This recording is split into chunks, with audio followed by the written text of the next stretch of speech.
नमस्कार, good morning. स्वागत है आपका मगरा न्यूज पर। तारीख आज हो गई है 7 मार्च 2023। दिन है मंगलवार, हिंदी तिथि फाल्गुन मास शुक्ल पक्ष की पूर्णिमा। आज की ताजा खबरों के इस अपडेट में बात करेंगे देश भर की तमाम बड़ी काम की खबरों के साथ ही सरकार की ओर से आज लिए गए कुछ महत्वपूर्ण फैसलों, जारी किए गए कुछ नए नियमों की। तो इस वीडियो को अभी लाइक करें और चैनल को सब्सक्राइब करके घंटी के निशान को जरूर से दबा दें। तो चलिए आगे बढ़ते हैं आज की बड़ी खबरों की तरफ। तो उससे पहले जान लेते हैं आज के दिन का महत्व। तो फाल्गुन माह की शुक्ल पक्ष की पूर्णिमा को होली का पावन त्योहार मनाया जाता है। मगरा न्यूज के सभी दर्शकों को होली की बहुत बहुत शुभकामनाएं। वैसे देश के कुछ हिस्सों में कल यानी 6 तारीख को भी होली मनाई गई और आज यानी 7 तारीख को देश के कुछ हिस्सों में होली मनाई जा रही है। वही होली के लिए शुभ मुहूर्त की अगर बात करें तो पंचांग के अनुसार 7 मार्च 2023 को होली का दहन शाम 6:31 से रात 8:58 तक शुभ मुहूर्त है। यानी होली का दहन के लिए 2 घंटे और 7 मिनट तक का समय मिलेगा। तो चलिए अब आगे बढ़ते हैं आज की बड़ी खबरों की तरफ। तो पहली बड़ी खबर देखिए, होली के पहले एयरटेल का बड़ा धमाका, एक साथ 125 शहरों में शुरू की है 5G सर्विस। देश की दिग्गज टेलीकॉम कंपनी भारती एयरटेल ने देश में 125 शहरों में एक साथ अपनी 5G सर्विस की घोषणा यहाँ पर की है। यानी 5G सर्विस शुरू करने की घोषणा की है। कंपनी की ओर से जारी बयान में कहा गया है कि इतने बड़े पैमाने पर 5G शुरू करने के साथ अब एयरटेल 5G प्लस सर्विस देश के 265 शहरों से यहाँ पर 265 से भी अधिक शहरों के ग्राहकों तक पहुंच चुकी है। इसमें कहा गया है कि मार्च 2024 तक सभी कस्बों और महत्वपूर्ण ग्रामीण इलाकों में इस सेवा को पहुंचाने का काम जो है एयरटेल तेजी से कर रहा है। वहीं भारतीय एयरटेल के मुख्य जो अधिकारी है रणदीप सेका, उन्होंने कहा है कि 5G ने इंटरनेट की दुनिया में क्रांति ला दी है और कनेक्टिविटी तथा संचार का नया दौर शुरू किया है, जो देश के अंदर यहाँ पर बड़ा परिवर्तन लाने वाला रहेगा। वही विज्ञप्ति में कहा गया है कि जम्मू से लेकर कन्याकुमारी तक हर प्रमुख शहर में एयरटेल 5G सेवाएं उपलब्ध है। वही एयरटेल ने बताया कि देश में जब 4G की शुरुआत हुई तो यूजर्स को अपना सिम बदलना पड़ता था, लेकिन 5G नेटवर्क के साथ ऐसा नहीं होगा। आपको अपना जो 4G सिम कार्ड है वो नहीं बदलना होगा।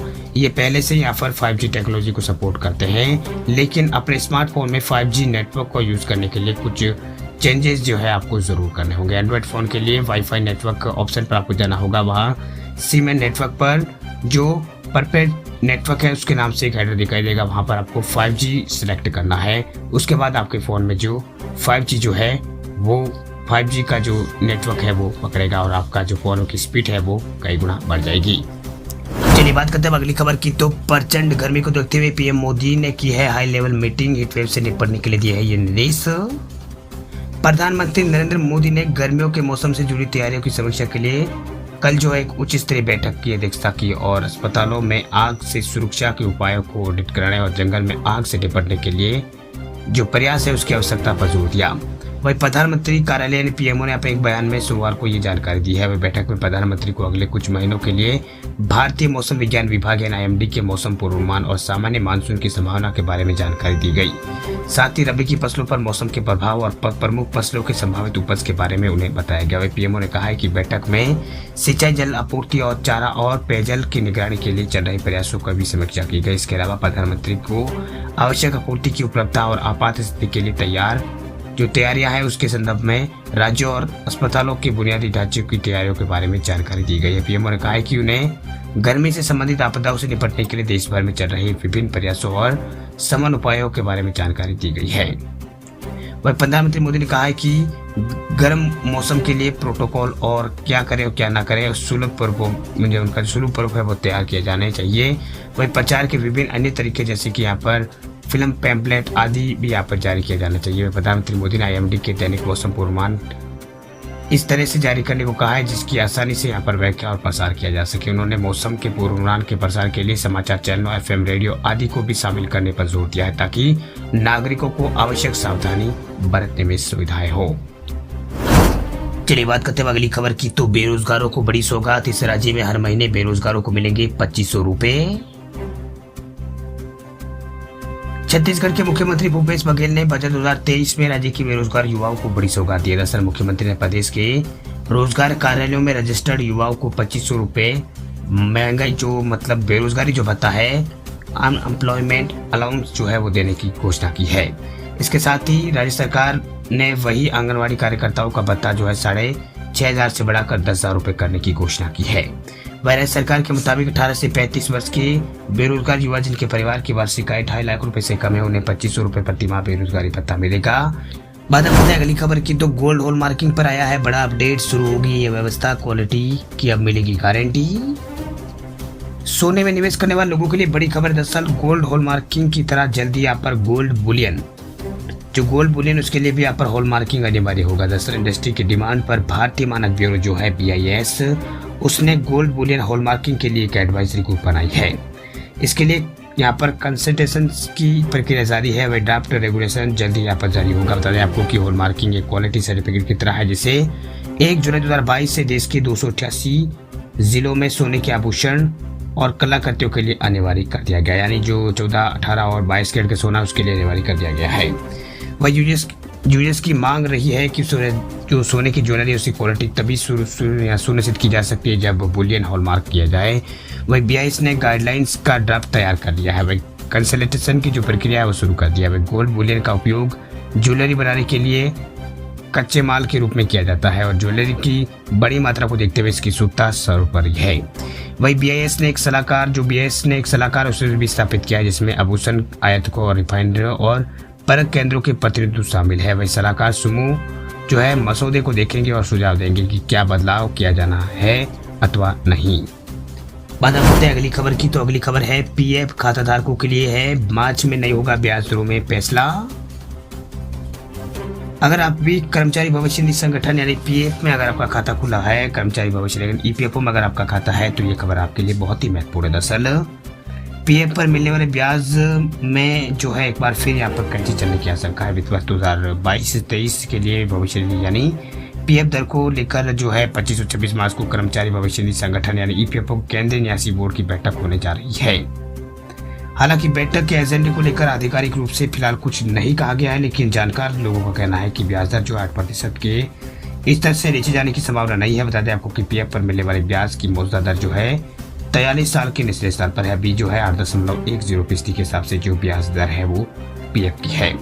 वही मार्च 2022 में CBT यानी केंद्रीय न्यासी बोर्ड जो है उसने वित्त वर्ष 2021-22 के लिए PFO के 6 करोड़ से अधिक सक्रिय ग्राहकों के लिए 8.1% ब्याज दर की सिफारिश की थी, जिससे अनुमानित अधिशेष 450 करोड़ रुपए यहाँ पर रह गया था। सूत्रों के मुताबिक PFO मौजूदा जो है 8.1% उसको यहाँ पर जारी रख सकता है, यानी इसको यहाँ पर जारी जो है बरकरार रख सकता है। वही इक्विटी निवास में जो निवेश है उसमें यहाँ पर उच्च रिटर्न की संभावना को ध्यान में रखते हुए ऐसा किया जा सकता है। बात अब करते हैं अगली खबर की, तो बैंक ऑफ बड़ौदा का तगड़ा ऑफर देखिए। अब होम लोन किया है सस्ता, प्रोसेसिंग फीस भी की है माफ। पब्लिक सेक्टर के दिग्गज बैंक ऑफ बड़ौदा ने ग्राहकों के लिए होली पर शानदार ऑफर दिया है। दरअसल बैंक ने अपने ग्राहकों को लोन पर ब्याज दर में छूट देने की घोषणा की है। हालांकि बैंक का ये स्पेशल ऑफर जो है सीमित समय के लिए, इसमें कम ब्याज दर के साथ प्रोसेसिंग फीस में भी छूट दी गई है। बता दें आपको कि बैंक ऑफ बड़ौदा ने अपने होम लोन पर ब्याज दर को 40 बेसिस पॉइंट घटाकर 8.5% कर दिया है, यानी इसको 8.5% कर दिया। वही बैंक ने जो MSME लोन है उसकी ब्याज दरों को भी घटाकर 8.40% कर दिया है। वही बैंक का दावा है कि यह ब्याज दर जो है बाकी बैंकों की तुलना में सबसे कम है। वही बैंक ऑफ बड़ौदा लोन की ब्याज दरों को कम करने के अलावा लोन पर लगने वाली प्रोसेसिंग जो फीस है उसमें भी छूट दे रहा है। बैंक की स्पेशल ऑफर के तहत होम लोन पर प्रोसेसिंग फीस पर 100%, जो EMI लोन पर 50% छूट दे रहा है। हालांकि लोन के लिए आपका क्रेडिट स्कोर बेहतर होना जरूरी है। बता दें आपको कि 750 से अधिक का क्रेडिट स्कोर अच्छा माना जाता है। जितना अधिक आपका क्रेडिट स्कोर होता है उतना ही कम ब्याज जो है कम ब्याज पर जो आपको जो है लोन है वो बैंक से मिलता है। बात अब करते हैं अगली खबर की, तो होली से पहले आई है बड़ी खुशखबरी। अब सस्ते में मिल रहा है गैस सिलेंडर। होली से पहले गैस सिलेंडर खरीदने वाले लोगों के लिए बड़ी खुशखबरी है। दरअसल मार्च महीने भी सरकारी तेल कंपनियों ने गैस सिलेंडर कीमतों में इजाफा कर दिया, लेकिन इन सब के बीच आपके पास सस्ता गैस सिलेंडर खरीदने का मौका है। दरअसल देश की राजधानी दिल्ली में घरेलू गैस सिलेंडर की कीमत 1103 रुपए है। इसमें आप डिस्काउंट पा सकते हैं। दरअसल अगर आप ऐप के जरिए गैस सिलेंडर अगर बुक करते हैं तो आपको उसमें कैशबैक ऑप्शन मिलता है। वही पेटीएम समेत कई ऐप के जरिए गैस सिलेंडर बुक करने पर आपको निश्चित कैशबैक की सुविधा मिलती रही है, लेकिन अब जो बजाज फाइनेंस जो ऐप है उसके जरिए आप गैस अगर बुकिंग करते हैं फाइनेंस ऐप के जरिए तो आपको 50 रुपए छूट जो है मिल सकती है। दरअसल डीजल पंप की सुविधा प्रदान करने वाली जो बजाज फिनसर्व है ऐप, उसके जरिए गैस ग्राहक बुक अगर करते हैं या गैस सिलेंडर बुक करते हैं तो 50 रुपये का कैशबैक पा सकते हैं। बता दें आपको कि सुपर के लिए आपको कोई भी किसी तरह का कोई भी प्रोमो कोड जो है वो अप्लाई नहीं करना होगा। बिना प्रोमो कोड यूज के ही आपको जो ये डिस्काउंट है वो मिल जाएगा। चलिए बात करते हैं अगली खबर की। तो देश के राज्य तेलंगाना में बनेगा आईफोन बनाने का प्लांट, 1 लाख से ज्यादा जॉब्स देगी फॉक्सकॉन। एप्पल इंक के पार्टनर जो है फॉक्सकॉन टेक्नोलॉजी ग्रुप ने लोकल प्रोडक्शन को बढ़ाने के लिए भारत के तेलंगाना में एक नया प्लांट बनाने का फैसला कर लिया है। दरअसल ताइवान की multinational electronic contract manufacturer Foxconn ये प्लांट जो है तेलंगाना के रंगारेड्डी जिले के कोगराकला में स्थापित करेगी। वही फॉक्सकॉन टेक्नोलॉजी ग्रुप के चेयरमैन जो है उन्होंने 2 मार्च को हैदराबाद में तेलंगाना के मुख्यमंत्री राव चंद्रशेखर से मुलाकात की, जहां उन्होंने यहाँ पर इस बात की यहाँ पर जानकारी दी है, जहां उन्होंने यहाँ पर दोनों की भी सहमति हुई। इस प्लांट को स्थापित कर कंपनी 1 लाख से ज्यादा लोगों को नौकरियां देगी। रिपोर्ट के मुताबिक इस प्लांट को स्थापित करने के लिए फॉक्सकॉन करीब $700 मिलियन करीब 5.5 हजार करोड़ रुपए का निवेश करेगी। वही तेलंगाना चीफ मिनिस्टर ऑफिस ने यहाँ पर सोमवार को कहा है कि यूसीएम केसीआर का एक पत्र लिखा था जिसमें यहाँ पर मैन्युफैक्चरिंग प्लांट स्थापित करने की स्पष्ट पुष्टि यहाँ पर की गई थी।